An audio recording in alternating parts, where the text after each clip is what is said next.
Assalamualaikum warahmatullahi wabarakatuh. Halo teman-teman, bagaimana kabar kalian? Semoga baik-baik saja ya. Di video ini, kita akan membahas mengenai cerebral palsy dalam biopsikologi. Video ini sendiri kami buat untuk memenuhi tugas middle test biopsikologi oleh kelompok kami yang beranggotakan 2 orang, yaitu Fadia Aziza Habe dan Nadia Rahmah. Psikologi adalah suatu cabang ilmu yang begitu luas. Psikologi terdiri dari berbagai macam cabang ilmu lainnya, contohnya seperti biopsikologi. Nah, di sini kita akan membahas salah satu materi yang ada dalam biopsikologi, yaitu cerebral palsy.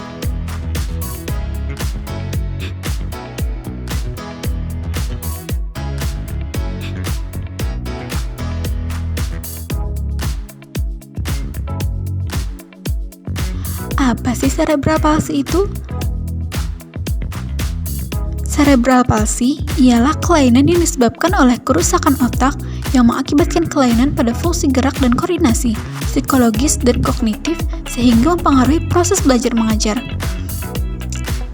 Ini sesuai dengan teori yang disampaikan dalam The American Academy of Cerebral Palsy yang berbunyi, cerebral palsy adalah berbagai perubahan gerakan atau fungsi motor tidak normal dan timbul sebagai akibat kecelakaan, luka, atau penyakit susunan syaraf yang terdapat pada rongga tengkorak.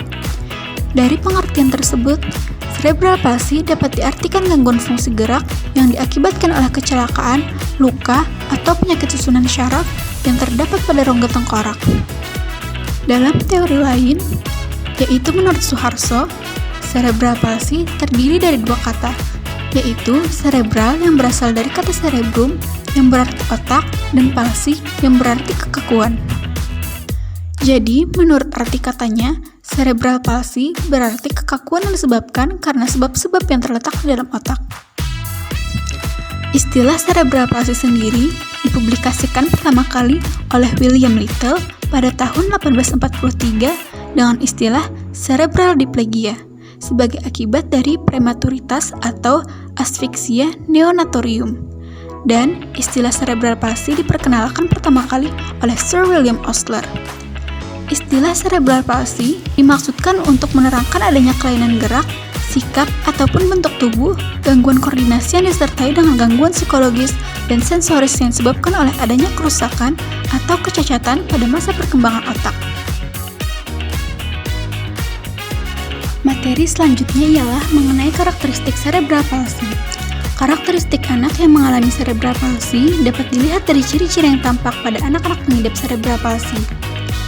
Penyebab utamanya adalah adanya kerusakan, gangguan, atau adanya kelainan yang terjadi pada otak. Menurut Yulianto, cerebral palsy diklasifikasikan menjadi 6, yaitu spasticity. Anak yang mengalami kekakuan otot atau ketegangan otot menyebabkan sebagian otot menjadi kaku, gerakan-gerakan lambat, dan juga canggung. Yang kedua, athetosis, merupakan salah satu jenis cerebral palsy dengan ciri menonjol, gerakan-gerakan tidak terkontrol, terdapat pada kaki, lengan, tangan, atau otot-otot wajah yang lambat bergeliat-geliut tiba-tiba dan cepat. Ciri yang ketiga ialah ataksia, ditandai gerakan-gerakan yang tidak terorganisasi dan kehilangan keseimbangan. Jadi, anak yang mengidap cerebral palsy akan mempunyai keseimbangan yang buruk. Ia akan mengalami kesulitan untuk memulai duduk dan berdiri. Ciri yang keempat adalah tremor, ditandai dengan adanya otot yang sangat kaku, demikian juga gerakannya. Otot terlalu tegang di seluruh tubuh, cenderung menyerupai robot waktu berjalan, bertahan-tahan, dan juga kaku.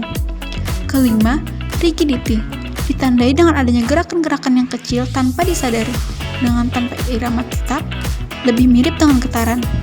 Dan ciri yang keenam adalah campuran. Yang disebut dengan campuran adalah anak yang memiliki beberapa jenis kelainan cerebral palsy pada diri anak tersebut.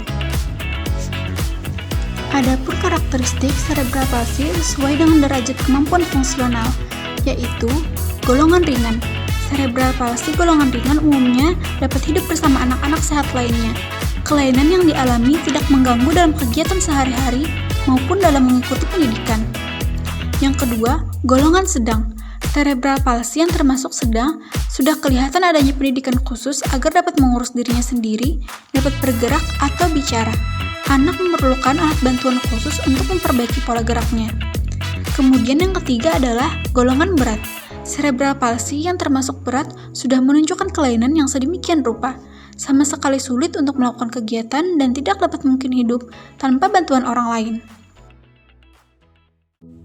Apa sih yang menyebabkan cerebral palsy itu terjadi? Lebih dari 50% penyebab cerebral palsy tidak dapat diketahui. Namun, etiologinya dapat diklasifikasikan berdasarkan waktu dari gangguan selama masa prenatal, perinatal, dan postnatal. Cerebral palsy dapat disebabkan oleh cedera otak yang terjadi selama masa-masa tersebut. 70-80% kasus cerebral palsy diperoleh selama masa prenatal, dan sebagian besarnya penyebabnya tidak diketahui. Penyebab cerebral palsy diantaranya adalah pada masa prenatal, yaitu anoksia. Anoksia adalah menurunnya oksigenasi janin karena gangguan pada plasenta dan tali pusat. Yang kedua, ada infeksi dalam kandungan. Nah, infeksi yang sering mengakibatkan cacat bawaan adalah TORCH atau toxoplasmosis, rubella, cytomegalovirus atau CMV, dan herpes simplex. Yang ketiga, obat-obatan dan tindakan pengguguran. Yang keempat, pemakaian rokok dan alkohol. Yang kelima, radiasi sewaktu masih dalam kandungan. Yang keenam, usia ibu kurang dari 18 tahun atau lebih dari 35 tahun. Yang terakhir, jarak antara kehamilan dan paritas. Selanjutnya, pada masa perinatal, ada kelainan proses kelahiran atau trauma lahir. Yang kedua, anoksia atau hipoksia. Yang ketiga, pendarahan pada otak. Yang keempat, ikterus. Ikterus adalah menguningnya sklera, kulit atau jaringan lain akibat penimbunan bilirubin dalam tubuh. Yang kelima, prematuritas atau BBLR. Masa postnatal, yang pertama trauma kepala, yaitu fraktur tulang tengkorak dan contusio cerebri. Yang kedua, infark cerebri, yaitu trombosis arteri dan emboli arteri atau septic emboli. Yang ketiga, pendarahan otak, yaitu malformasi arteriovenosa, aneurisma, dan kelainan koagulasi. Yang keempat, infeksi. Infeksi yang menyebabkan cerebral palsy adalah meningitis atau encephalitis yang terjadi pada 6 bulan kehidupan. Yang kelima, ada racun yang disebabkan dari logam berat dan karbon monoksida. Yang keenam, anoksia otak seperti tenggelam, tercekik, dan shock. Materi yang terakhir yaitu penanganan bagi penderita cerebral palsy. Pada keadaan ini diperlukan teamwork dari anak, orang tua, dokter anak, dokter saraf, ahli terapi fisik, psikiater, dan pihak sekolah. Secara garis besar, penata laksanaan penderita cerebral palsy adalah sebagai berikut. Dalam aspek medis, yang pertama, gizi penderita cerebral palsy harus terpenuhi dengan baik. Yang kedua, terapi obat-obatan. Yang ketiga, terapi aspek ortopedik. Yang keempat, ada fisioterapi. Dalam aspek non-medis, yaitu pendidikan dan pekerjaan. Penderita cerebral palsy dididik sesuai dengan tingkat intelijensinya. Disekolahkan di sekolah luar biasa, dan bila mungkin di sekolah biasa bersama-sama dengan anak yang normal. Mereka sebaiknya diperlakukan sama seperti anak yang normal, sehingga mereka merasa tidak diasingkan, hidup dalam suasana yang normal.